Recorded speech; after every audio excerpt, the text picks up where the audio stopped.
el tema de ingeniería de requerimientos en general y cómo el proceso de unificado de desarrollo toma la actividad de requisitos. A nivel unidades, eso es la unidad 4, 5, 6, 7 y una partecita de la 8. ¿Tá? Entonces, dijimos, parecen varias unidades, pero los temas son cortos.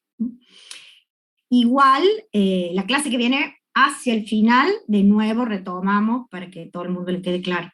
Y además porque ahora tampoco estamos grabando, así que todavía. Así que ahí, la próxima clase, que va a ser la última, retomamos. Pero eso va a ser, entonces, de la 4 a la 7 completa, y una partecita de la 8, que es lo que vemos en la clase pasada. Y temáticamente, todo lo referido a ingeniería y modelado de requerimiento. Esto es lo que va a entrar en el segundo parcial conceptual. Quedan temas de la unidad 8 que vamos a ver después del parcial. Esos temas se evaluarán en el final. No van a ir tampoco, si alguien tiene que recuperar el segundo parcial, van los mismos temas que para el segundo parcial original. No, por más que después agreguemos temas, no se van a agregar. La modalidad del examen, sí, similar al del primero, no sé exactamente la cantidad de preguntas o demás, y ahí acomodaremos, pero más o menos es la misma idea. En general, varias preguntas a multiple choice, verdadero o falso, relacionar o demás, y puede ser alguna, estilo la última, que es un poquito para relacionar, reflexionar, armen ustedes más o menos la respuesta. Es que, dice Diego, propongo quitarle la parte del 8. No, lo que pasa es que cierra conceptualmente, porque es la parte de requisitos. Tenemos que cerrar todo. Además, estamos dejando parte de la 8 afuera, y en otros cursos ya lo dieron y lo toman también. Así que ya dejamos. No, pero de todos modos van a ver que es muy cortito. ¿Por qué les digo esto? Cuando veamos esa partecita de la unidad 8 que yo les digo, que es el flujo de trabajo de requisitos, y es la manera de hacer modelado de requerimiento en el PUD, son las actividades que nosotros ya vimos como modelado de casos de uso en la unidad 6. ¿Está? Nada más que le damos el marco de ubicarlo dentro del proceso de desarrollo. Así que van a ver, no es que agrega temas, o sea, es lo mismo, porque cuando nosotros vimos la técnica de modelado de casos de uso, está basado en lo que se hace en el flujo de requisitos en el PUD. O sea que es lo mismo. Es nada más a lo que ya vimos sobre cómo modelar requerimientos, darle el marco de que eso está dentro del proceso unificado de desarrollo. Así que es, por eso queda, por eso lo agregamos, nada más. Es decir, esto formalmente está acá, pero son las mismas actividades, lo mismo que ya vimos. Nada más enmarcar. Así es. Estamos. Bien. Bueno, entonces, como digo, la clase que viene, de todos modos, y hacia el final, así es lo último que tienen, volvemos a hacer este reconto de los temas que entran y demás. Bien. ¿Estamos, gente? ¿Estamos ahí? Como dijimos, se nos acaba el año. ¡Ah! Salvador, ¿cuándo es tu cumpleaños? Va a pasar el cumple estudiando. Esta época. El 19, justo. El 19. Mira, el 19 de octubre. Muy bien. Conozco varios. Mi marido cumple el 19. Tengo 2 amigos más que cumplen el 19. Mira, mucha gente conozco que cumple el 19. No, más no lo podemos pasar. Aparte después. Yamili cumple en época de finales. Sí. Sí. Mi hijo nació en época de finales, en época donde normalmente es el tercer turno de diciembre, en el que históricamente se presenta la mayor cantidad de alumnos. Normalmente siempre ahí era el cumpleaños de mi hijo, cuando era chiquito, y armar el cumple y estar armando los exámenes, y yo, que siempre había mucha gente ahí. Eso puede ser, ¿ves, Salvador? Va a haber un festejo de cumpleaños con las notas del parcial. Y allá Uriel a fin de año, 19 de diciembre. Justo termina todo. Sí, sí, claro. Yo, por ahí casi siempre cae el festejo de mi nene, que muchas veces el festejo de cumpleaños de mi nene era después del tercer turno de examen. Siempre estaba supeditado a eso cuando organizábamos el festejo, pobre, porque es ahí, por ahí, 14 de diciembre. Así es. Bueno, vamos a ir viendo un poco de esto. El segundo parcial, sí, sí, por ahora sigue virtual. Las evaluaciones y, no sé, los exámenes finales creo que también, o sea, clases, sí, ya no queda nada. Creo que podía estar habilitado si alguna cátedra necesitaba tomarlo presencial, por ahí para alguna otra pero por ahora nosotros seguimos así. El parcial teórico sí es en cámara, como el anterior, y es con la herramienta cuestionario. Son distintas herramientas que se usan para el parcial práctico, que es la actividad tarea, digamos. El segundo parcial conceptual va a ser igual que el primero, con la herramienta cuestionario, o sea que ustedes lo responden sobre la UV. Normalmente nosotros tenemos el Zoom habilitado un rato, por ahí al inicio, nada más que para asegurarnos que se les habilitó el parcial y demás, siempre, pero nada más. No es obligación ni conectarse al Zoom ni permanecer en él. Puede haber preguntas abiertas de relación similar a la que hubo en el primer parcial. Esto por Tadeo está preguntando. Sí, puede haber. Alguna, una, por ahí, como en el primer parcial.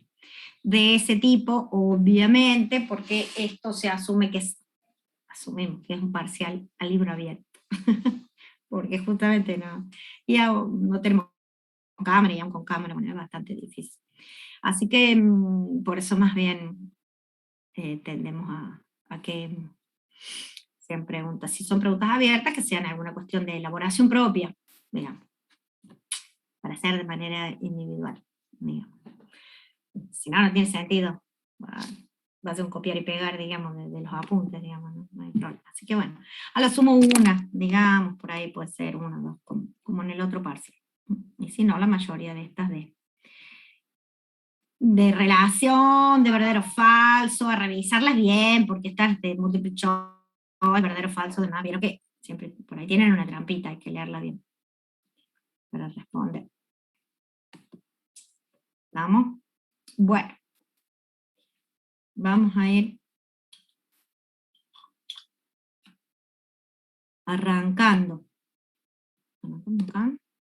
Esperen que me cambiaron esto. Bien. Para que recordemos, a ver, unidad 5, es decir, vamos para atrás en vez para adelante. Bueno. Vamos a poner a grabar, esperen, ya me estaba olvidando.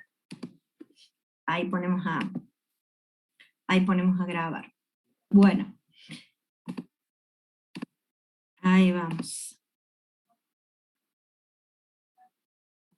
Bueno, entonces, dijimos, vamos a recordar cómo es que vinimos acá y por qué recuerdamos esto que siempre lo venimos recordando de cómo veníamos, arrancamos modelando el negocio, estudiamos que tenemos que considerar el sistema de información que le dé soporte a ese negocio. Para construir un sistema de información es necesario tener un marco de trabajo, que son los procesos de desarrollo, que se enmarcan dentro de la ingeniería de software, y a partir de ahí empezamos a estudiar la ingeniería de requerimientos, que es una de las disciplinas dentro de la ingeniería de software. Después nos va a faltar justamente en la unidad 7 unir estos dos temas, ¿no? Digamos, unir dos, el proceso de desarrollo con la ingeniería, los conceptos de ingeniería de requerimientos. Es por eso que vamos a ver, para cerrar la etapa que va al parcial, una partecita de la unidad 8, que es donde vemos cómo se trabaja con los requerimientos dentro del proceso unificado de desarrollo, el PUD, que es el modelo de proceso de desarrollo que nosotros comenzamos a trabajar este año, y que terminarán de trabajarlo y de verlo el año que viene en la materia de diseño. ¿Tá? Entonces, hemos venido trabajando desde la unidad 4 con el tema de la ingeniería de requerimientos. Y esto, como la profe Iris le decía en la clase pasada, o sea, cosa que hay que saber sí o sí, que las 3 actividades o procesos de la ingeniería de requerimientos son la licitación, la especificación y la validación. Allá en la unidad 4 dimos los conceptos generales de ingeniería de requerimiento, de requisito, tipo de requisito, características de requisito, todo eso, y las características generales de este proceso con los conceptos generales de cada actividad. Después estuvimos trabajando mucho con la especificación. ¿Por qué? Porque bueno, justamente ahí es donde se trabajaban con muchas herramientas de modelado que tenían que aplicar al práctico, entonces como una cuestión de organización para que ustedes pudieran tener los conceptos e ir avanzando con el práctico y les quede bastante tiempo para hacer la actividad práctica, es que presentamos de manera general todo el proceso, nos fuimos a trabajar detalladamente con la especificación, que es la unidad 6, y hoy entonces retomamos, vamos a trabajar con la licitación, y la clase que viene cerramos con la validación y con cómo se trabajan los requisitos en el PUD. Y ahí cerramos todo, digamos. Pero esto es lo que sí, esas cosas que decíamos, hay que saberlas sí o sí como básicas, digamos, ¿no? Las 3 actividades, licitación, especificación y validación. Entonces hoy retomamos, o sea, y vamos a trabajar un poquito más en detalle con la licitación. Todo este material ya está disponible en la UB de los distintos cursos, ya estaba la semana pasada habilitada, bueno, la unidad 5, el material de la unidad 5, que es esto. Y por ahí, bueno, hay un poquito más de detalle en estas filminas, nosotros lo vamos a ir trabajando un poco más rápido, y les queda, digamos, un poquito ahí como para que ustedes completen con el material, y también está subido en el material de la unidad los capítulos de uno de los libros donde se saca bastante de estos temas, en el sentido de que siempre ustedes tengan, más allá de nuestras diapositivas y lo que se convierte en clase, acceso al material de donde por ahí nos estamos basando.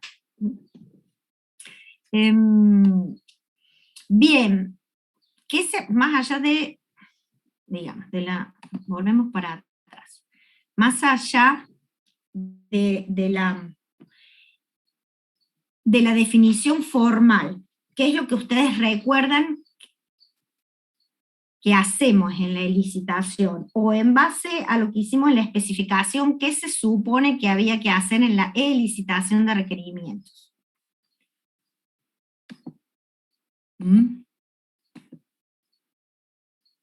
¿Qué recuerdan de lo que hemos ya mencionado de manera general? ¿Qué se supone que es esta primera etapa? ¿Con qué nos vamos a encontrar? ¿O qué tenemos que hacer? ¿Pim, pim? ¿Alguno? ¿Recuerda a alguien? Ven, ahí la autora ya empezó, captar información, por ahí algo va. Muy bien, ¿qué más? ¿Qué más? Descubrir los requerimientos, identificar los requerimientos del negocio, bueno. Bien, bien, por ahí vamos, bien. En esa etapa de licitación es donde nosotros vamos a justamente adquirir el conocimiento sobre el trabajo del cliente, el usuario, justamente para comprender sus necesidades y poder, bueno, justamente identificar los requerimientos. Normalmente la salida de la actividad de licitación es como concretamente sería la lista de requerimientos. Todo eso, o sea que parece tan fácil, no es tan fácil como hacer una listita, lleva a, o todo eso lo vamos a lograr después de adquirir ese conocimiento acerca del trabajo del cliente, acerca del trabajo del usuario, tratar de comprender lo que se necesita, también tratar de captar otro tipo de restricciones que haya que tener en cuenta, porque recordemos que tenemos que considerar los dos tipos de requerimientos, ¿no? Los funcionales y los no funcionales. Miren, cuando nosotros empezamos, en mi época esta actividad se le llamaba relevamiento de información, o recopilación de información. Pero bueno, el tema es que después ha ido, no hablábamos de la disciplina de ingeniería de requerimiento, bueno, ha ido mutando, cambiando, completándose la idea, porque es mucho más allá que nada más relevar información, la verdad, como se le llamaba a este proceso. Y por ahí el nombre de licitación también viene en esto de que hay que ir y buscarla, y no siempre está así tan fácil como que nos la van a dar. Entonces hay mucho trabajo de comprensión, a veces hay que extraer esa información como con dificultad, porque se van a encontrar por ahí con usuarios que no le quieren dar información porque no están conformes con la idea de que se haga un nuevo sistema, retasean, bueno, hay miedos, hay temores, hay ansiedades, bueno, no es fácil. Entonces va mucho más allá que simplemente levantar información, no es tan sencillo. Entonces, justamente lo que pretendemos es esto, como decíamos, ir ganando conocimiento sobre el problema para que esto sirva de base para producir una buena especificación del software que lleve después a ser la base para construir. ¿Tá? Entonces hay que hacer una buena actividad de licitación para obtener ese conocimiento sobre el problema, para que haya una buena base en la actividad que sigue, que es la especificación. Bien. Se puede usar un coche. No, para veces les aseguro que nos ha tocado trabajar por ahí en algún tema un tanto conflictivo. O sea, nos trabajó también una vez hacer una especificación de requerimientos, o sea, todo un trabajo de análisis para después hacer una propuesta de sistema en una empresa donde en realidad el usuario clave, o sea, el que tenía más toda la información, no quería, porque es como que estaba muy conforme o muy amigo con el que había hecho el sistema actual, y entonces nos boicoteaba, no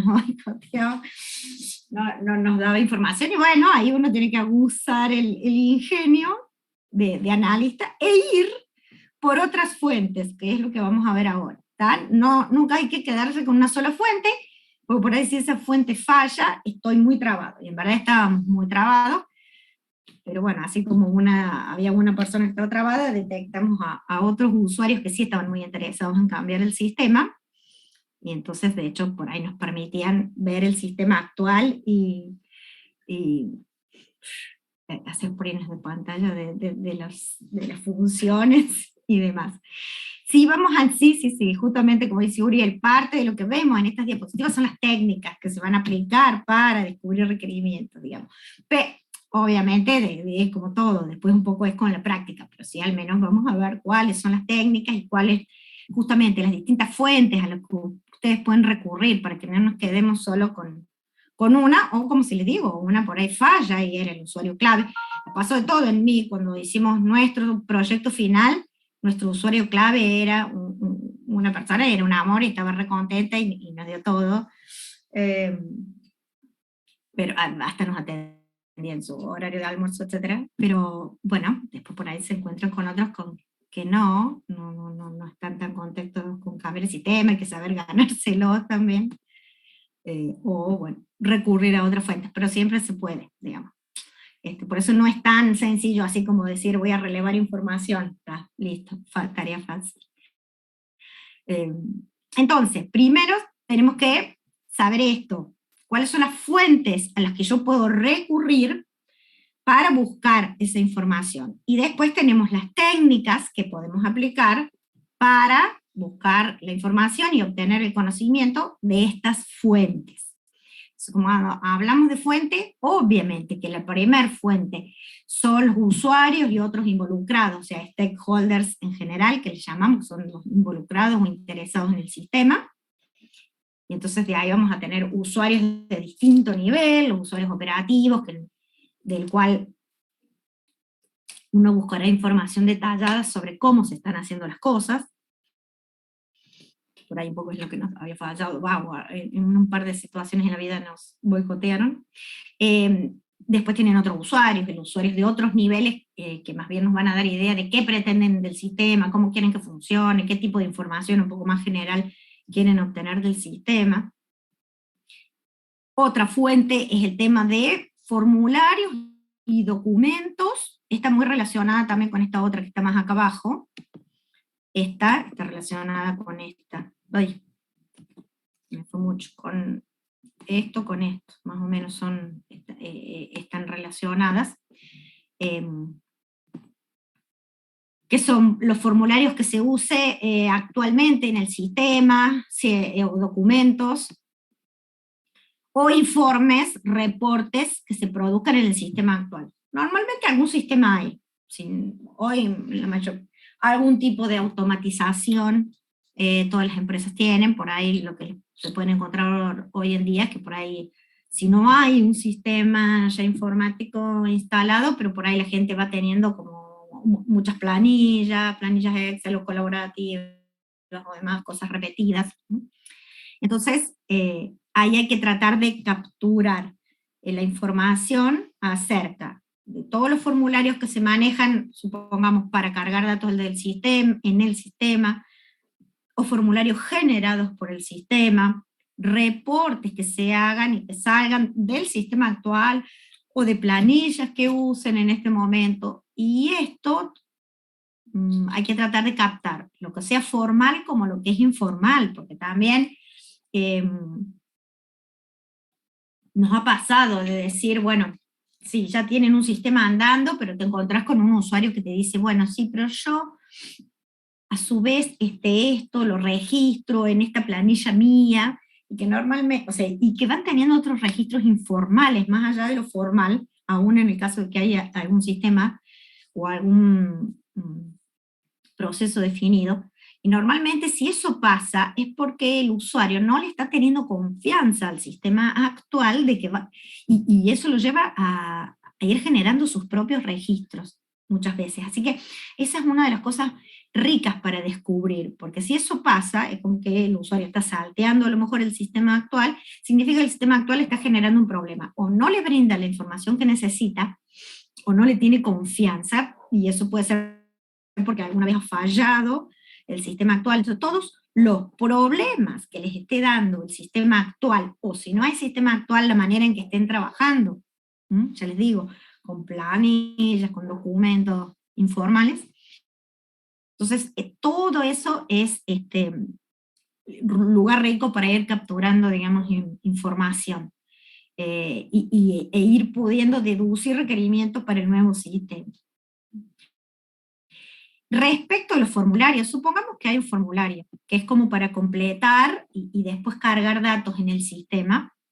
Si se maneja algo de esos formularios a completar a mano, no sé, supongo, lo ideal es capturar alguno en blanco y otros completados, porque muchas veces también pasa que a lo mejor el formulario en blanco tiene un determinado formato, pero después cuando vemos cómo los usan, por ahí uno se ve que se usan de distinta manera. Por ejemplo, no todos los campos se completan, algún campo ahora no lo están usando para eso, entonces tachan y ponen otra cosa y capturan otro dato. Entonces eso es también fuente muy rica para saber, bueno, qué datos se capturan, qué datos ya no hacen falta. De todo eso es importante. También el tema de documentos que se generan en el sistema actual, pedidos y demás, más allá de analizar el formato, o por ahí para ver los datos, y para conocer cómo es el proceso y demás, también es interesante conocer el volumen. Entonces, por ahí, saber decir, bueno, a través, como decir, no es que vamos a ver uno por uno, ¿está? Pero si uno se ve, bueno, en un mes, cuál es el primer pedido emitido y a fin de mes cuál es el último, y saco así de varios meses, puedo tener una noción general de la cantidad de esos documentos que representan transacciones que se generan en el mes, y puedo tener una idea de volumen, porque no es lo mismo trabajar con, qué sé yo, 200 registros al mes que con 20.000, hasta les va a dar una pauta del volumen de datos que va a trabajar el sistema, que en el futuro puede impactar hasta en el tipo de base de datos que van a seleccionar. Entonces, hay mucha información que se puede sacar, digamos, de todas estas fuentes. También es importante, si hay algún software actual, poder ver cómo es el funcionamiento del software actual, porque de ahí también podemos ver. Respecto a esto también, ojo, porque no necesariamente todas las funciones que tiene el software actual se están usando, ¿no? Ahí dice Juan Cruz, la empresa nos va a dejar monitorear cosas tan privadas. Por ahí no te dé detalle de finanzas, pero vos le pedís, qué sé yo, o ellos te los dan, no hace falta que nos dejen mirar a nosotros. Uno le puede decir, dígame el volumen de pedidos, dígame el primer número de pedido del mes y el último, solo el número, y de ahí sacamos el volumen de datos, digamos. Respecto de ver el software actual, la experiencia que en general hemos tenido, bueno, un par de cosas. A veces con alguien te va mostrando cómo funciona el sistema actual, y si no te dejan a vos solo, hay un usuario y te va mostrando y te va diciendo, esto lo usamos, esto no lo usamos. No sé, en mi experiencia un par de veces que hemos estado, o sea, de los sistemas, la cantidad de veces que te decían, esta función, esto no lo usamos nunca, esto no lo usamos nunca. Recuerdan que la clase pasada hablamos con la profe Iris, con el tema de la ERS, y decíamos, tiene que ser correcta, es decir, contener realmente los requisitos que reflejan las necesidades del usuario, digamos, y no ir agregando cosas porque sí. Bueno, es bastante común que por ahí uno se encuentre con sistemas donde hay un montón de funcionalidades que después nadie sabe por qué están ahí, porque no las usa. Obviamente que el tema de la confidencialidad y la privacidad de los datos de la empresa es una cuestión importante. Muchas veces se firman al empezar el trabajo convenios y contratos de confidencialidad para que la empresa tenga la seguridad. Y después, por ahí, o sea, si uno va a estar haciendo los sistemas, el que hace el sistema, y si después quien lo siga monitoreando, ciertos permisos va a tener, bueno, hay alguna cuestión de confianza. De todos modos, por ahí no es necesario acceder a los números concretos de ingresos o de finanzas, que por ahí lo más, con lo que más se cuidan, pero bueno, nosotros necesitamos sí saber, sobre todo la parte procedimental, datos y volumen de transacciones. No hace falta que me digan el monto de facturación mensual, pero sí la cantidad de facturas que hacen, digamos, porque eso después lo van a necesitar para cuando vayan al diseño de base de datos, para estimar el volumen de trabajo y de transacciones mes a mes. Es una información que se va a necesitar. Pero sí hay cosas que obviamente hay que ir trabajando con cuidado.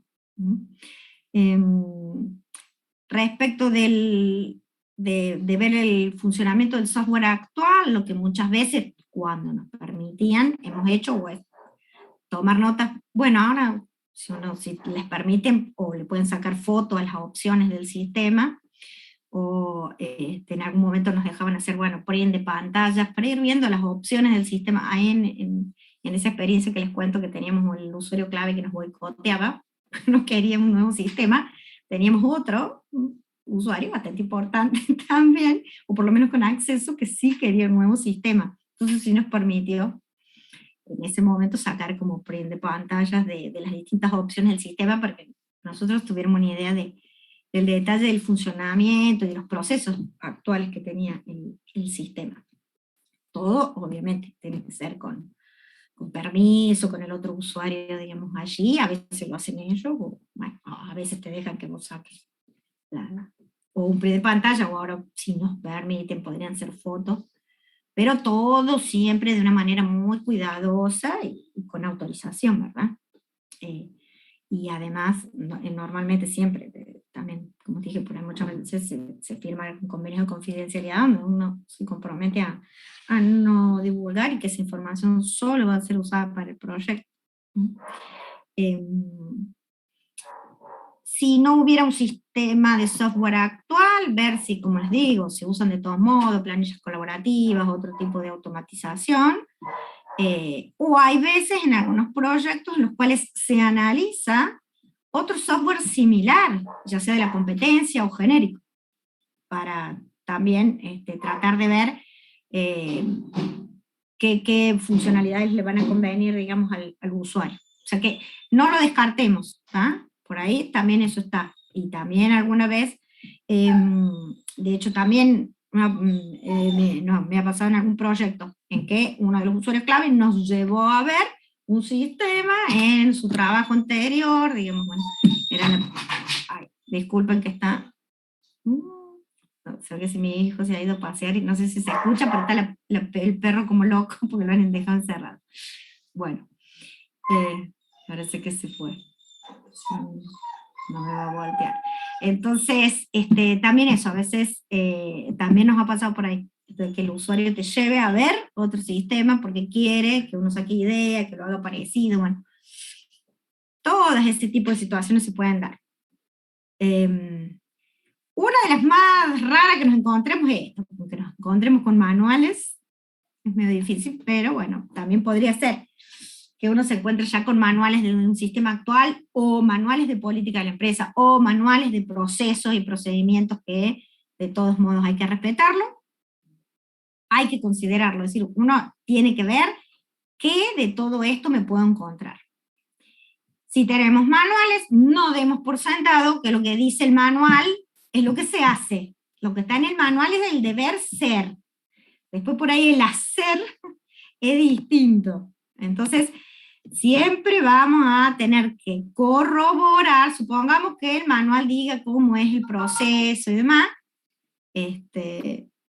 Claro, exactamente. No necesariamente, como dice Yamili, lo que dice el manual o el proceso definido es como realmente se hace. Así que nosotros tenemos que, siempre por ahí, la información que se obtuvo por un medio, por alguna de estas fuentes, tratar de corroborarla por otra. ¿Tá? Entonces, bueno, si el manual dice una cosa, ver qué nos cuentan los usuarios, o van a ver que hay otra técnica que es observación, y que es hasta decir, voy a observar a ver si las cosas funcionan, yo como analista, tal como me las contaron. ¿Tá? Entonces siempre tratamos de corroborar por algún otro medio, por alguna otra fuente. Bien, entonces, todas estas son las fuentes a donde voy a ir a buscar la información. Vamos a tener distintas técnicas para aplicar a estas fuentes. ¿Tá? Bueno, acá vienen las actividades, pero las técnicas vienen después. Bueno, porque las técnicas es lo que vamos a trabajar más detalladamente. Entonces, decimos, tenemos todas estas fuentes. ¿Cuáles son los pasos que vamos a seguir en la elicitación? Acá vamos a identificar de todas esas fuentes de conocimientos, ¿tá? A cuáles yo puedo tener acceso en este caso en particular, ¿no? En el sistema con el que vamos a estar trabajando ahora. Que por ahí dijimos, por ahí no las tenemos a todas. ¿tá? Entonces ver si vamos a tener, reconocer los usuarios, si hay manuales, si hay sistema de software actual, cómo podemos acceder a reportes, documentos, formularios. Entonces, identificar a qué fuentes voy a poder tener acceso. Adquirir el conocimiento de esta fuente a través de las distintas técnicas de licitación, que es lo que después está desarrollado en este material. Entonces voy a tener entrevistas, encuestas, observación, otras técnicas como análisis de documentación, torbellinos de ideas, ya otras técnicas grupales, o sea, hay varias técnicas. Las principales son entrevistas y cuestionarios, digamos, pero bueno, análisis de documentación también, observación. Después que apliqué las técnicas sobre las fuentes, tengo que hacer como un trabajo un poco de análisis o de comprensión, porque uno va a recopilar mucha información, mucho conocimiento, y de ahí tengo que entrar a depurar qué me va a servir y qué no. Y entonces ahí hacer, digamos, ese trabajo de comprensión y de ahí tratar de deducir y depurar la lista definitiva de requerimientos.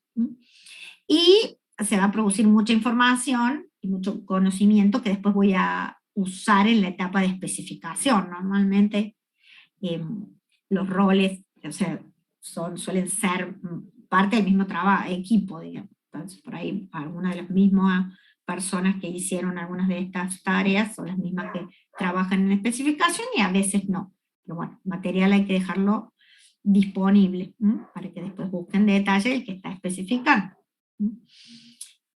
Después, el resultado de esta activación como producto final es el conjunto de requerimientos, ¿no? De todas las partes involucradas. Requerimientos funcionales, no funcionales y de todas las áreas. En sí,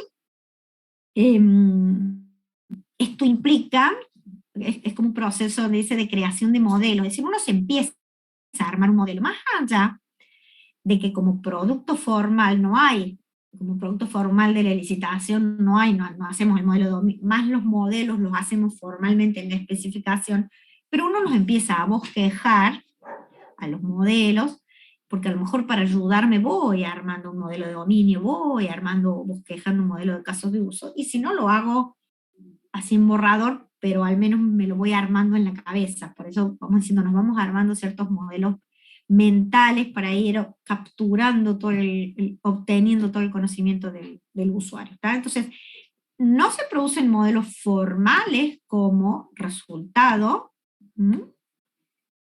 pero se puede ir, digamos, bosquejando algo, sobre todo las mismas personas por ahí que están trabajando en licitación, van a trabajar en especificación, una empieza. Pero formalmente el producto de esta etapa es la lista de requerimientos. Entonces, en definitiva, cuando ustedes han trabajado en un práctico y tienen que armar la lista de requerimientos, de cierta manera han hecho licitación, algo que han hecho licitación sobre, digamos, un poco el enunciado que les dan, digamos. Han hecho como un análisis de documentación. ¿Cómo se relaciona la licitación con las demás actividades de la ingeniería de requerimiento? Lo fundamental es esto, que provee la información que se va a especificar. A su vez, ¿esto a dónde va a ir a parar? En la etapa de validación, todo conocimiento nuevo disparará luego la necesidad de validarlo. ¿tá? Entonces, le provee a la especificación la información. Acá se hará el modelo, se llevará a la ERS, ese conocimiento nuevo que se obtuvo en la licitación, en algún momento de la validación, se va a verificar. Y esto va a continuar porque por ahí, supongamos, ven, están las líneas que vuelven. Si el que está especificando hay algo que no le quedó claro, les va a decir a los que están haciendo licitación, anda, fíjate, verifica esto de nuevo, pásame más detalle de esto, consultale de nuevo al usuario sobre tal cosa. Entonces, ven, cuando por ahí hay algunas dudas de la etapa de especificación, van a venir necesidades de más conocimiento. Entonces, vuelve acá. Bien. Vamos a ver ahí. No, vamos acá. Bueno. Y digamos, las técnicas recién hablamos, entonces bastante del tema de las fuentes de información y yo les decía, recordemos acá cuáles eran las fuentes. Las fuentes eran, ¿no? Dijimos, usuarios, involucrados, o sea, personas. Después dijimos, también podían ser formularios, documentos, reportes,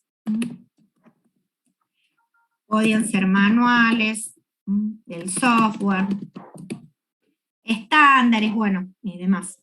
Software, muy bien. Manuales, estándares, esto es más o menos a aplicar, ¿no? Entra más o menos dentro del mismo tipo de situación, ¿verdad? Entonces, lo que ustedes van a hacer es, recuerden que habíamos dicho, la primera de las actividades era identificar cuáles de todas estas fuentes van a tener disponibles, ¿tá? Acá agrupamos un poco. Y después estas son algunas de las técnicas de licitación. Entonces, la fuente están las técnicas. Entonces, ¿cómo voy a obtener información de toda esta fuente? Bueno, usando alguna de estas técnicas. Esa es la idea. Entonces, por ejemplo, tenemos entrevistas. Ahora vamos a hacer, bueno, vamos a ver un poco rápidamente algunos conceptos de, sobre todo de las principales, y después les queda el material. Entrevistas, que obviamente a quién vamos, entonces vamos a ver estas técnicas sobre qué fuentes se pueden aplicar. Obviamente, entrevistas, ¿a quién le voy a hacer entrevistas? O sea, es una técnica para aplicar contra qué fuente. Es bastante obvia, pero ahí está. Ok, vamos a hacer entrevistas a los usuarios. Obviamente los usuarios es nuestra principal fuente, así que va a haber muchas técnicas a aplicar sobre ello. Puedo hacer la entrevista. Cuestionarios, también. Cuestionarios nos referimos a encuestas, ¿no? Ahí vamos a ver, son cerradas, escritas. Los cuestionarios medio parecidos como son las pruebas nuestras. Bueno, este es bastante obvio. Análisis de documentación para todo lo que sean. Bien, como acá están diciendo, formularios, documentos, reportes, para la parte de manuales también, estándares. Acá, cuando se trabaja el tema de análisis de documentación, exactamente, como el autor, informes, también todo eso. El análisis de documentación se distingue entre lo que es documentación por ahí cuantitativa o cualitativa. Por ahí cuantitativa son los formularios, documentos, reportes, ¿no? Que yo puedo sacar algunas cuestiones como de cantidades, datos concretos, y sobre todo porque tienen un formato definido. E información cualitativa puedo sacar de manuales o memorándums. Por ahí también me van dando idea de algunas políticas que aplica la empresa, del estilo organizacional. O sea, hay distintos tipos de información, de acuerdo sea la fuente a la que uno aplica la técnica, que en este caso sería análisis de documentación. Observación. ¿Qué podemos observar? ¿A quién podemos? Bien, podemos observar el software también. O sea, observar es observar funcionamiento, actividades. Podemos observar el funcionamiento del software. Dice también, podemos observar cómo se maneja la empresa. O sea, cuál es la fuente a la que vamos a observar. En realidad, a los usuarios, personas o demás. Exactamente, ahí también, usuarios. Acá que preguntaba, el tema de reportes y demás, la técnica es análisis para lo que sea reporte, documento, formulario y demás, la técnica en general es análisis de documentación, más específicamente. La observación es observar funcionamiento o observar comportamiento. Entonces, observamos el software comportándose o a las personas comportándose. Perfecto. Pero ustedes siempre pregunten, porque está bueno.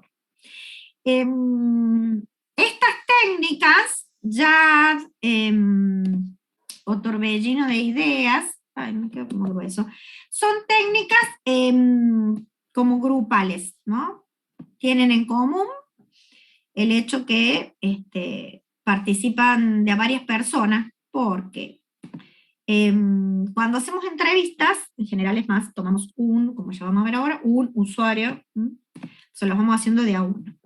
Ya es Joint Application Design, diseño conjunto de aplicaciones. diseño conjunto de aplicaciones. Joint Application Design. ¿Qué es el JAD? El JAD es una técnica que desarrolló por IBM en algún momento. Lo que tienen en común estas dos técnicas, el JAD y el torbellino de ideas, es que son técnicas para aplicar como grupales. Juntamos un grupo de usuarios o de involucrados, ¿está? ¿Cuál es la diferencia? En el torbellino de ideas, brainstorming, tormenta de ideas, ¿no lo han sentido nombrar en otro ámbito? Es una técnica que se aplica en muchos ámbitos. ¿No lo han sentido nombrar nunca?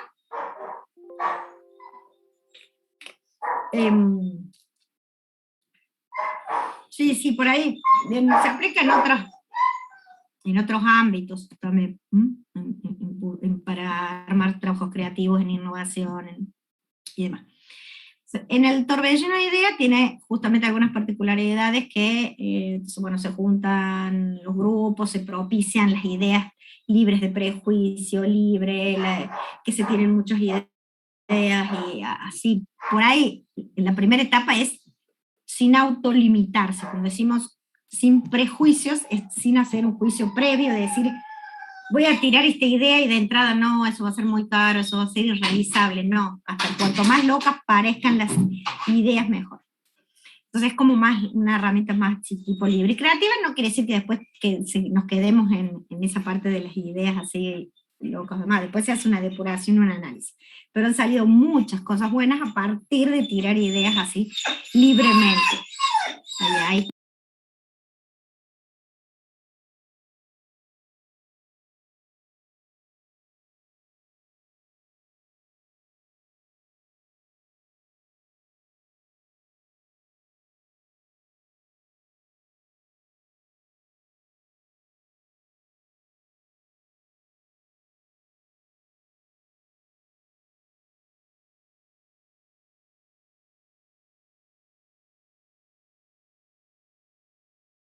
Es que me abre las puertas, viene la perra porque se fueron los chicos y no los llevaron. Bueno, vamos a seguir, espero que no vuelva por acá. Bueno, y decíamos, y en el chat es una técnica también grupal, pero más, es como que ahí se elige más, no es hacer una cosa tan libre, digamos, como en el torbellino de ideas. Se eligen, se arman grupos, como una técnica intensiva. Vamos a trabajar un día o varias horas intensivas junto todos los usuarios clave. Trabajamos todos en el armado de los requerimientos, ¿no? Como para darle un buen adelanto a la tarea. Entonces por ahí se pueden armar equipos relacionados, van trabajando, después exponen su trabajo. Pero bueno, tienen en común esto de que son técnicas grupales y obviamente son técnicas para trabajar con personas. ¿Tá? Entonces también se aplican sobre acá, sobre los usuarios, digamos. Entonces como que sabemos, nuestra principal fuente son los usuarios, entonces es sobre y la que mayor cantidad de técnicas para trabajar tenemos. Bien, entonces esos son como los... Y podría haber otras técnicas, digamos, como que las principales, son como las 4 primeras y más o menos en ese orden. Bueno, o cuestionarios, no, entrevistas sobre todo, el tema de armar cuestionarios, ahí también lo vamos a ver, análisis, documentación, observación, y de hecho son técnicas también, no solo que las usamos nosotros para la ingeniería de requerimientos, son técnicas que se usan en general si trabajan con metodología de la investigación, hasta si van a hacer investigación científica, o sea,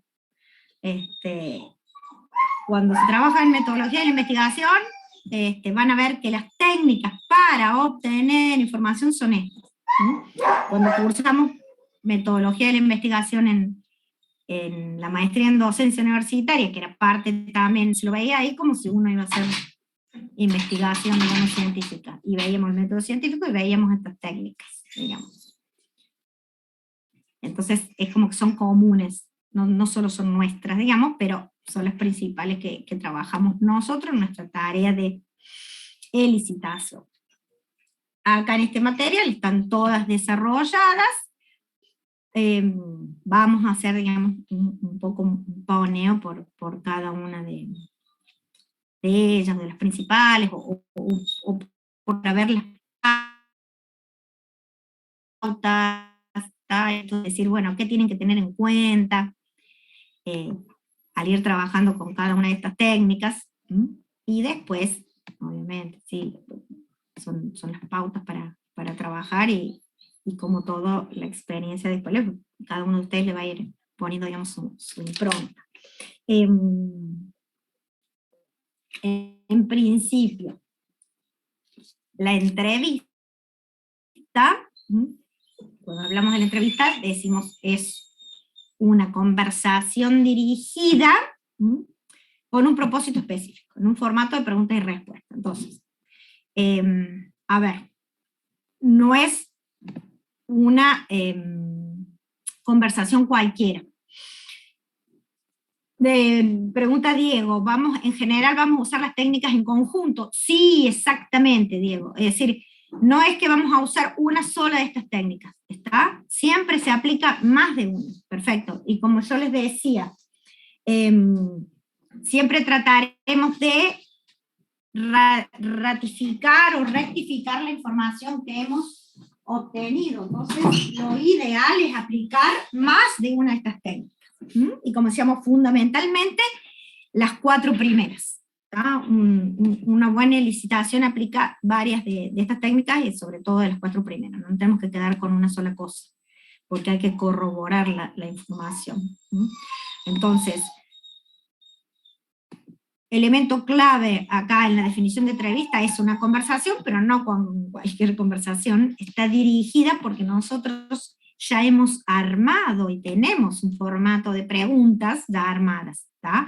Eso no es que voy y sin preparación, así me siento a charlar con el usuario. No, siempre uno ya, como vamos a ver ahora, lleva armado o preparada, estructurada o no, la entrevista. Es decir, preparada siempre. Ya van a ver que puede tener más estructura o menos estructura, pero siempre está preparada. Por eso decimos, es una conversación dirigida con un propósito específico. Vamos a partir por ponernos un objetivo antes de hacer una entrevista con un usuario, que puede ser de los distintos niveles, con lo cual va a ser distinta también el tipo de entrevista, va a ser distinto el tipo de información que vamos a obtener desde un nivel operativo, así hablamos con el gerente, digamos.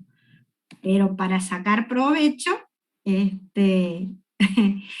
nos tenemos que preparar nosotros. Claro, no le vamos a decir, dice Uriel, hola, ¿qué tal? ¿Qué quieren hacer? Cuéntenme. Y me quedo ahí sin haber preparado nada, no del todo bueno y mal. Entonces van a ver siempre, ahí vamos a dar algunas pautas para que preparen buenas entrevistas. Con la entrevista, la información buscada también es distinta de acuerdo a la técnica. Con la entrevista puedo obtener mucho detalle de procedimientos, ¿está? Es como lo fundamental, mucho detalle de acá, ¿está? Porque la gente nos puede contar, no le voy a pedir en un cuestionario que cuente todo un proceso, ¿está? Eso es en una entrevista, y tampoco es que voy a sacar todo en una sola entrevista, ¿está? Pueden ser varias, con los usuarios clave se necesitan varias.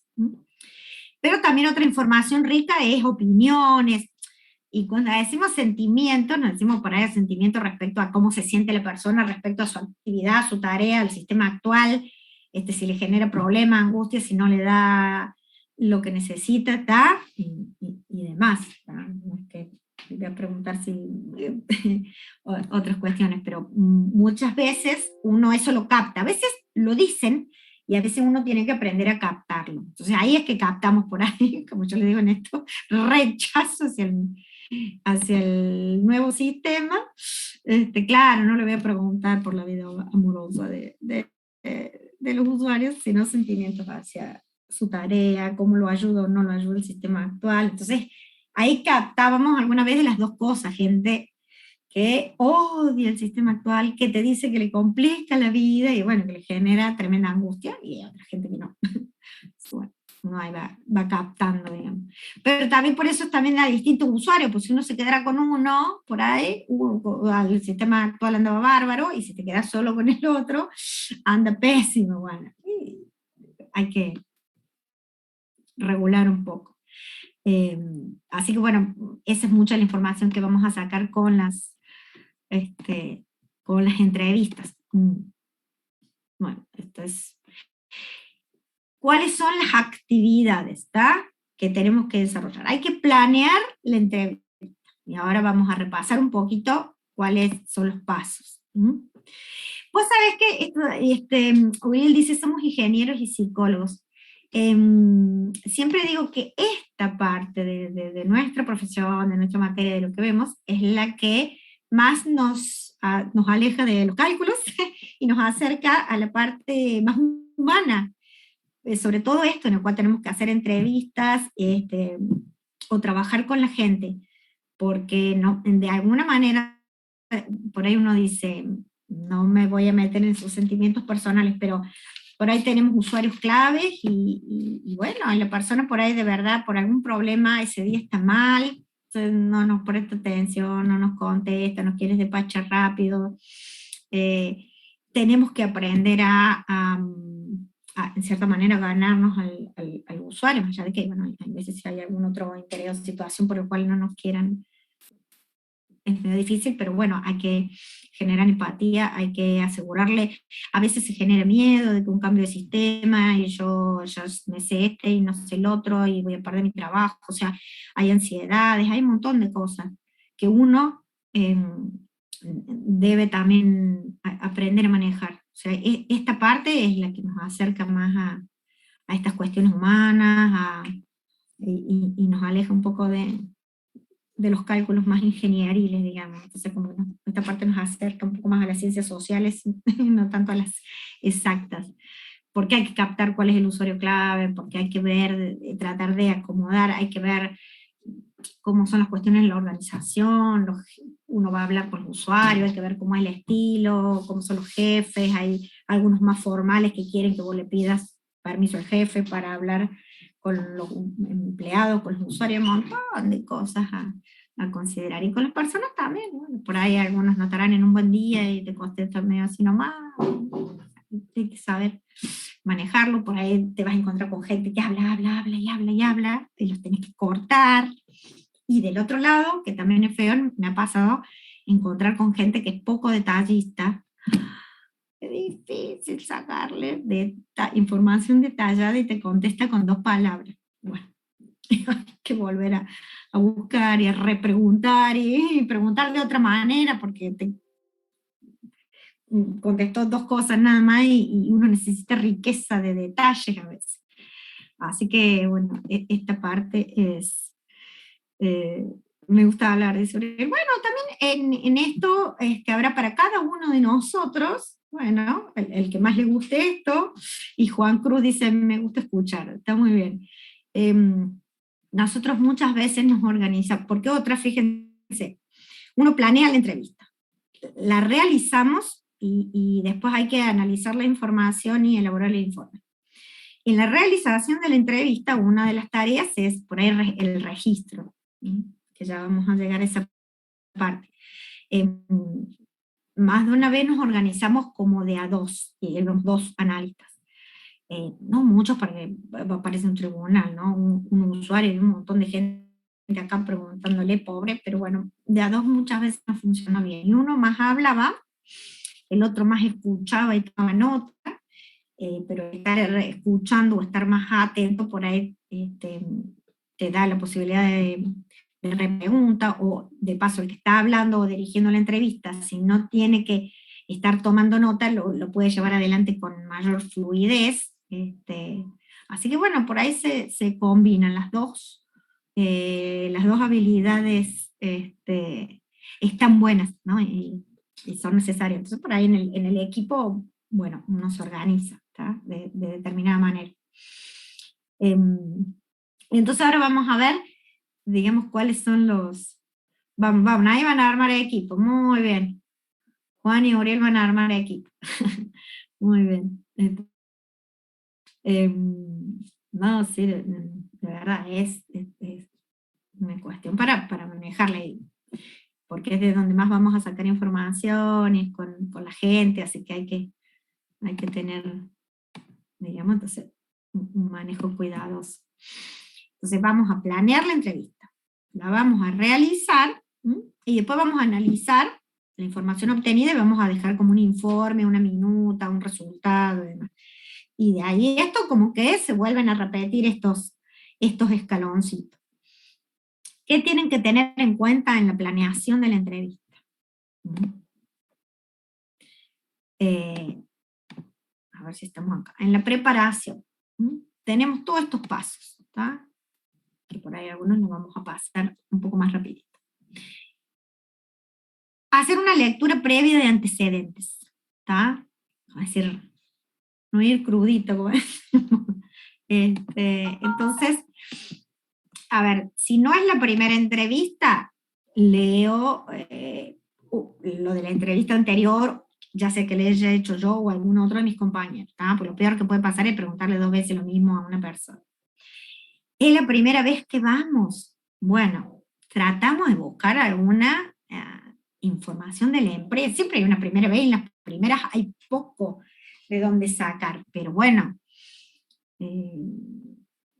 vemos la empresa, buscamos en internet, en la página web, por lo menos para tener información base, tener una idea de qué hace la empresa, leer cómo la empresa se presenta a sí mismo, si tienen esta parte de quiénes somos, nuestra historia, misión, valores, entonces leer eso de la empresa, o si tienen otras redes sociales, o sea, eso para la primera, por ejemplo, ¿tá? Que normalmente es donde uno va medio como que me llamaron de acá por un sistema para hacer el sistema de comercialización, y eso es toda la data que tenemos. Bueno, traten de buscar por todos lados, y hoy hay muchos medios, ¿no? Pues están todas las redes sociales, entonces a ver si la empresa tiene ahí, o al menos seguramente tiene alguna página web, ¿verdad? Tal cual. Ay, miren, ese nombre, stalkear la empresa. Me viene bien para modernizar el vocabulario. Vamos a ver, exactamente. Ese es el primero. Como para saber, no, por ahí, de acuerdo a lo que ellos ya pinten o cómo se describan, ustedes pueden tener una idea de, sí, Instagram, Facebook, se van a dar una idea si la empresa es más formal, menos informal, entonces se presentan como una gran familia, o se presentan de otra manera más tipo eficiente, nos interesa la eficiencia, bueno, van captando el vocabulario, digamos. Después, establecer los objetivos, bueno, ahí vamos a ver, los pasos son estos, ¿no? Leer los antecedentes. Establecer los objetivos de la entrevista, seleccionar los entrevistados, preparar al entrevistado, y después una gran parte que es armar la entrevista, que es esto de seleccionar el tipo de preguntas y las estructuras. Entonces ahí dijimos, vamos a leer los antecedentes. Cuando vamos a establecer los objetivos de la entrevista, ¿por qué? Porque todo lo que viene después, depende de esto. O sea, yo en esta entrevista, ¿qué quiero lograr? En función de lo que quiero lograr, es a quién voy a elegir para entrevistar, y cómo voy a hacer después, bueno, el resto de las cosas. En función de a quién elegí, hago la preparación del entrevistado, y después esta última parte es armar en sí la entrevista. O sea, no es que yo, preparar la entrevista, agarro lápiz y papel y empiezo a hacer las preguntas. Ese es el último paso. Fíjense, primero vienen estos pasos. Leer los antecedentes. Acá. Entonces, porque depende del objetivo, yo en esta entrevista primero quiero tener la pauta general de, bueno, de para qué quieren el sistema o qué tipo de sistema quieren. Bueno, me tengo que entrevistar con algunos de los directivos, el cliente, el que necesita.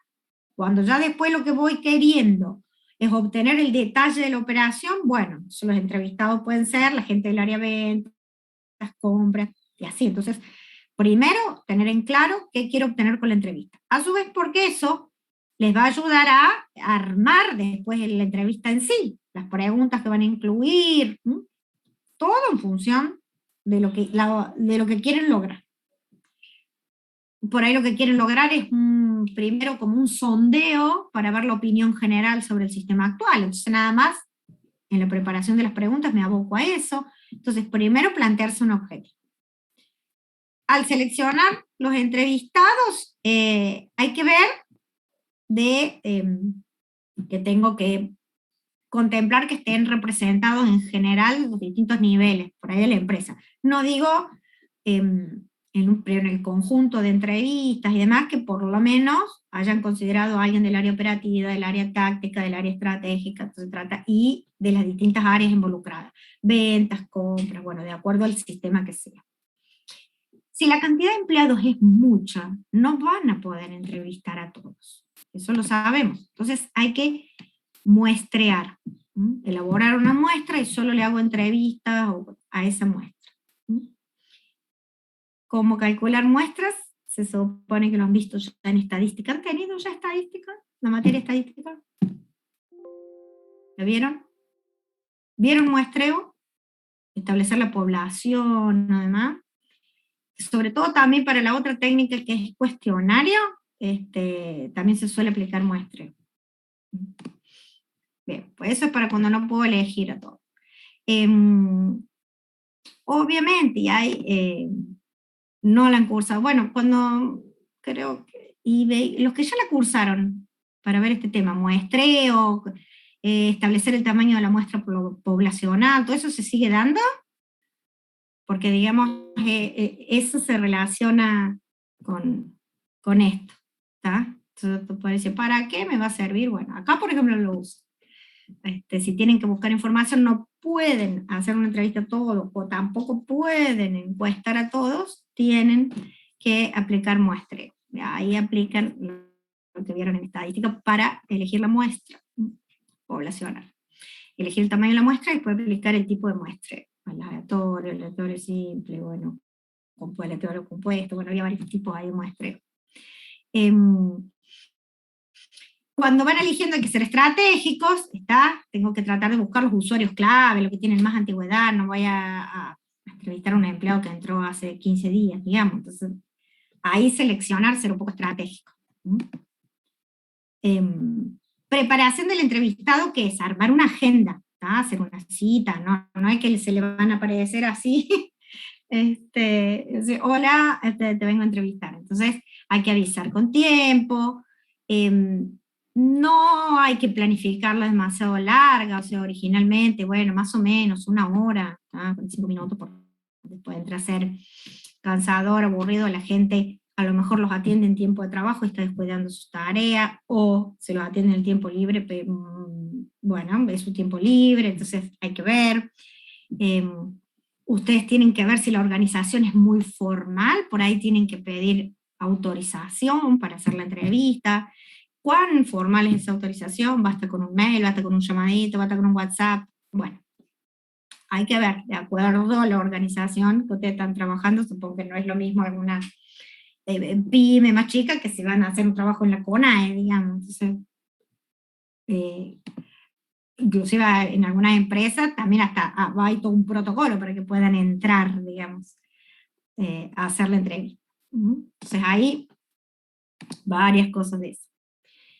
Y después viene la última parte de esta primera etapa, que es la preparación, que es donde tienen que seleccionar, ¿no?, las preguntas y armar en sí la estructura de la entrevista. Uriel dice 12 de factores y listo. La verdad que si yo les cuento la anécdota, nosotros cuando hicimos el proyecto final de la carrera, ¿no?, la tesis que le decíamos, era en una clínica y era para todo el sistema de farmacia de la clínica, que tenía tenía distintas reparticiones la clínica y había como una farmacia central y varias farmacias en cada piso de internación, en la otra sala, en varios lados. Pero obviamente que nuestro usuario clave era la jefa de ahí del tema de la farmacia, una señora divina, y muchas veces nos atendía en el horario el horario que tenía para tomarse el té o la merienda, a la tarde, y nosotros le llevábamos facturas, sí, tal cual. Pero bueno, un amor, la señora, nos recibimos, gracias a que nos atendió muy bien, muy bien. Pero bueno, ella también después reconoció el trabajo que le hicimos, ¿no? Pero sí, hay que ver ahí. Bien, entonces preparar el entrevistado, no caerle de por sí. El armado en sí de la entrevista implica tomar estas decisiones, ¿está? Bueno, el tipo de preguntas que vamos a hacer, abiertas, cerradas y exploratorias, y ahora les cuento más o menos cómo es. Después, una vez que tengan las preguntas, vamos a ver cómo estructuramos la entrevista en sí, o sea, si la estructuramos o no. Si la estructuramos es cómo voy a ordenar el tipo de preguntas, y tengo distintas combinaciones según sea esto, abierta, cerrada. Y otra cosa que tengo que decidir ahí es cómo voy a documentar. Si voy a tomar nota o si vamos a grabar, si es que se puede grabar. Entonces, ¿cómo es esto? En general, respecto, bueno, del tipo de preguntas que tenemos, preguntas abiertas y cerradas. No es que voy a tener una entrevista todo con preguntas abiertas o todo con preguntas cerradas. Normalmente tenemos combinaciones de ambas. Para que ustedes sepan, ¿cuáles son las preguntas abiertas? En realidad, son las preguntas que lo que es abierto es la posibilidad de respuesta. Si lo llevamos al parcial, son lo que ustedes acaban de preguntar. ¿Son preguntas de desarrollo? Esas son preguntas abiertas, ¿está? Entonces, esas. Es donde nosotros decimos, bueno, ¿cuáles son las maneras de recibir un pedido de cliente? Y dejo que me cuente. Puede describirme el procedimiento que se sigue con orden de pago. Y ahí dejo que el cliente me cuente. Ahí es donde las preguntas abiertas, una de las cosas que puede pasar es que se me vaya por las ramas el entrevistado. Bueno, entonces ahí entra en juego la habilidad del entrevistador para traerlo al rumbo, para que me conteste sobre lo que le estoy preguntando. Tratar de todos modos que no sea algo muy general, no van a ir y le voy a decir, bueno, cuénteme todo lo que hace, cuénteme su trabajo. O sea, hay que tratar de acotar un poco también. Ahí les dejo para que después lean ventajas y desventajas de las preguntas abiertas. Las preguntas cerradas son aquellas en las que en realidad está limitada la posibilidad de respuesta. Entonces, primero, son estas preguntas donde la respuesta es, por ejemplo, un número de algo. ¿Cuántas facturas se generan al mes? ¿Cuántos años hace que trabaja en la empresa? ¿Quién recibe el reporte de ventas? Y les tiene que decir, no le preguntamos opiniones, no le preguntamos detalle del proceso, estamos preguntando cosas concretas para que me conteste algo, digamos así, cerrado, una cantidad, un área, un nombre, una persona, una entidad. O preguntas de tipo bipolar para que me responda sí, no, estoy de acuerdo, no estoy de acuerdo, usted está de acuerdo con tal cosa, y me dirá sí o no. Pero no le estoy preguntando opinión. En este caso, está uno, como dijimos, plantea el objetivo de la entrevista y de ahí, dependiendo del objetivo, es que armo las preguntas. En las entrevistas, preguntas de múltiple opción, difícil que usemos, esas se usan más en los cuestionarios, ¿no? Pero entran dentro del tipo de preguntas cerradas, es decir, las partes de, yendo a lo que es el parcial, las verdadero o falso, las de relacionar o múltiple opción, son preguntas cerradas. Bien, entonces, acá. O las preguntas, las exploratorias son esas otras de tipo de sondeo, donde uno pide un poquito más, pregunta, bueno, pero ¿para qué se hace esto? Acá hay un montón de cosas podría darme un ejemplo, ¿no? Por ahí con esto de decir, bueno, vamos un poquito más allá, o algunas personas que no se explayan mucho, bueno, tengo que hacer, digamos, un poco, indagar un poquito más, entonces están las preguntas estas de exploratorias. Hay, como van a ver, hay una serie de consejos respecto de los problemas que puede haber con las preguntas, es decir, no hacer dos preguntas en una. Miren, en esto si ustedes después se ponen a evaluarlo, porque esto es para hacer entrevista y sirve para esto, o sirve, supongo yo, para cuando le enseñan a hacer entrevista en la escuela de periodismo y entrevistar, y uno puede evaluar los conceptos que nosotros estamos viendo acá en una entrevista televisiva, es una entrevista después en definitiva. Entonces, Hay cuestiones que hay que tener cuidado, por ejemplo, las recomendaciones no hacer dos preguntas en una, o sea, porque lo más probable es que la otra persona responda una sola de las dos, y si el entrevistador no está atento de que una parte no te preguntó y repreguntarle, pasó, y no me di cuenta y una cosa no me preguntó. Entonces, preguntar de a uno. No hacer preguntas tendenciosas, es decir, la pregunta no inducir a que responda de determinada manera, bueno, varios de todos esos errores que por ahí uno lee acá, si se ponen a evaluarlo y ver entrevistas en la tele, van a ver que se cometen esos errores, a veces adrede, digamos, como el tema de la tendencia. Bien, tenemos entonces que podemos hacer preguntas abiertas o preguntas cerradas. Tenemos que armar la estructura de la entrevista. Y ahí tenemos dos posibilidades. Cuando decimos, preguntan acá, quiero decir, que si tan solo lo primero me lo hubieran dicho cuando era más chica, no sé. Mi mamá nunca me contesta las dos preguntas, claro, no, jamás. O sea, y de acuerdo a la persona por ahí, o a veces queda la idea de la última, pero ustedes véanlo, por ahí pasa. Bueno, a veces yo lo veo, bueno, son las conferencias de prensa, como se ve que le dejan hacer una sola pregunta por periodista, bueno, meten como dos preguntas, a veces son tan largas que, bueno, por ahí el mismo entrevistado dice, ¿cuál era lo otro? Y a veces zafan y no responden. Pero si el entrevistador por ahí es el que está tomando nota en estos casos y te olvide, y no te das cuenta que te contestó una sola parte, la otra te faltó. Eh, bueno, también es cuestión de práctica, de técnica y demás, y por eso a veces que decimos que vamos de a dos. Entonces uno está más atento a escuchar y el otro va tomando nota. Porque si vos tenés que hacer la pregunta y tenés que ir tomando nota, porque a lo mejor no se puede grabar, digamos, entonces no puedes estar tan atento a procesar lo que te está diciendo, a darte cuenta que no te contestó una parte de la pregunta, bueno, entonces por ahí está bueno en estos casos ir de a dos, ¿verdad?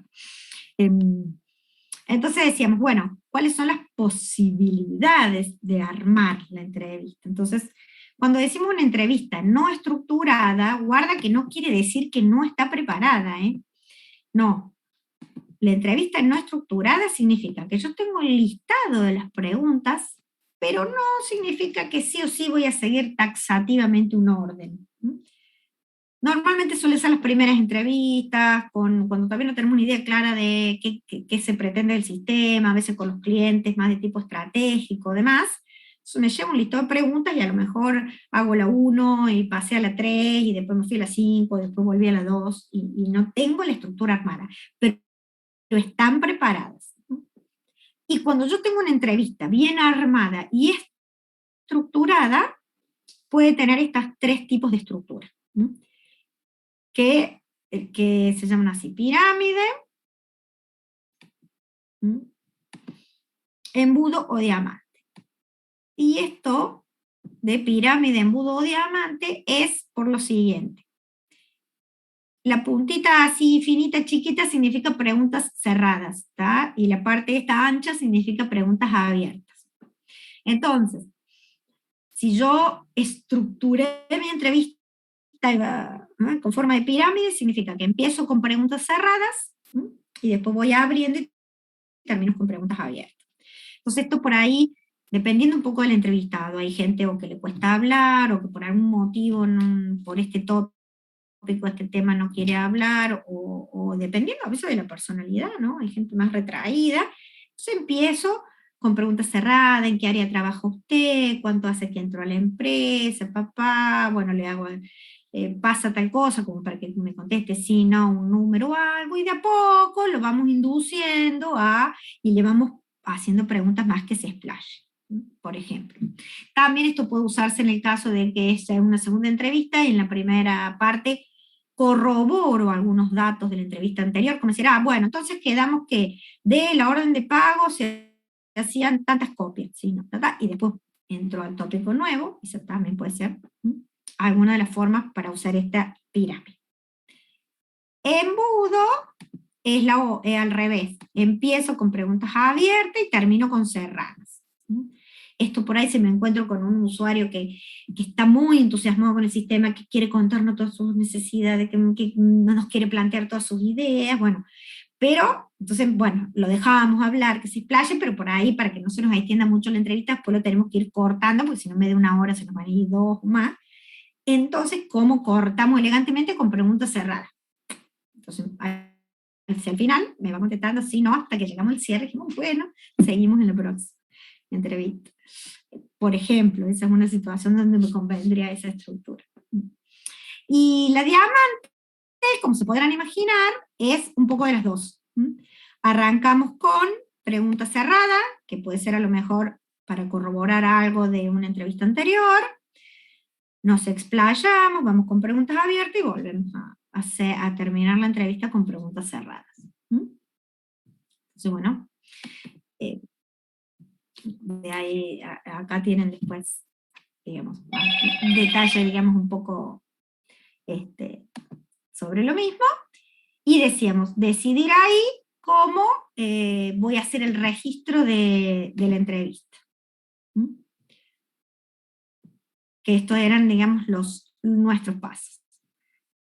Realizan la entrevista siguiendo las pautas, y digamos, primero se presentan, toman notas en el registro, y después vuelcan todo en algún informe. La entrevista, digamos, como habíamos dicho, es de nuestras principales técnicas, digamos, para aplicar, o la técnica base. La otra importante es el cuestionario, que nada más le dejo acá algunas ideas. También es un conjunto de preguntas y respuestas, pero es por escrito, con lo cual hay que tener mucho más cuidado en la elaboración del cuestionario, porque normalmente uno lo elabora y las personas lo responden solas. Entonces, si algo no se entiende, no está nadie a mano para preguntar. Si en la entrevista nosotros hicimos unas preguntas y el entrevistador no entiende, estamos ahí, y me dice, no entiendo, ¿a qué te estás refiriendo? ¿Qué me quieres preguntar? Y uno puede subsanar el error. En el cuestionario las personas lo responden solas. Así que requiere mucho más trabajo previo. El cuestionario es muy bueno para, digamos, para trabajar con preguntas cerradas, porque después es mucho más fácil procesar y sacar conclusiones. Entonces, como decir, bueno, el 55% me respondió tal cosa, el 45% me respondió esto. Entonces, trabajando con preguntas cerradas, puedo evaluar mejor los resultados, y me conviene, digamos, aplicarlo al cuestionario, sobre todo por ahí, cuando tengo muchas personas de las cuales que quiero hacer participar en este proceso, pero no puedo hacer entrevistas a todas porque me llevaría mucho tiempo. Entonces vieron que habíamos dicho en la entrevista, muestreamos. Bueno, para que el resto de las personas no se sientan ignorados, muchas veces lo que se hace es, bueno, a la masa las hago participar con encuestas, con un cuestionario, y con algunos usuarios clave hago entrevistas. Para todos no me alcanza. Entonces, es muy útil el cuestionario cuando son muchas las personas de las cuales yo quiero obtener información, cuando están dispersas, o sea, tengo que hacer un sistema para una empresa que tiene muchas sucursales y están dispersos por todo el país. Bueno, entonces, en muchas de esas situaciones es donde me conviene, digamos, hacer el cuestionario. El cuestionario también tiene acá sus pasos, que en algunos casos, algunas cuestiones son más o menos parecidas. En mi material está todo desarrollado. Siempre vamos a definir primero el objetivo, y cuándo me conviene aplicarlo, que es lo que les acabo de contar. Elaborar las preguntas, que hay lo mismo, vamos a tener preguntas abiertas y preguntas cerradas. Diseñar el cuestionario en sí, donde hay algunos consejos hasta de estética, deje suficiente espacio para las respuestas que son abiertas, no amontone mucho, deje márgenes, que sea una cosa atractiva. Después lo mismo, seleccionar las personas que van a recibir el cuestionario, y ahí es donde también puedo volver a aplicar muestreo, porque a lo mejor de todos modos no llego a todas las personas.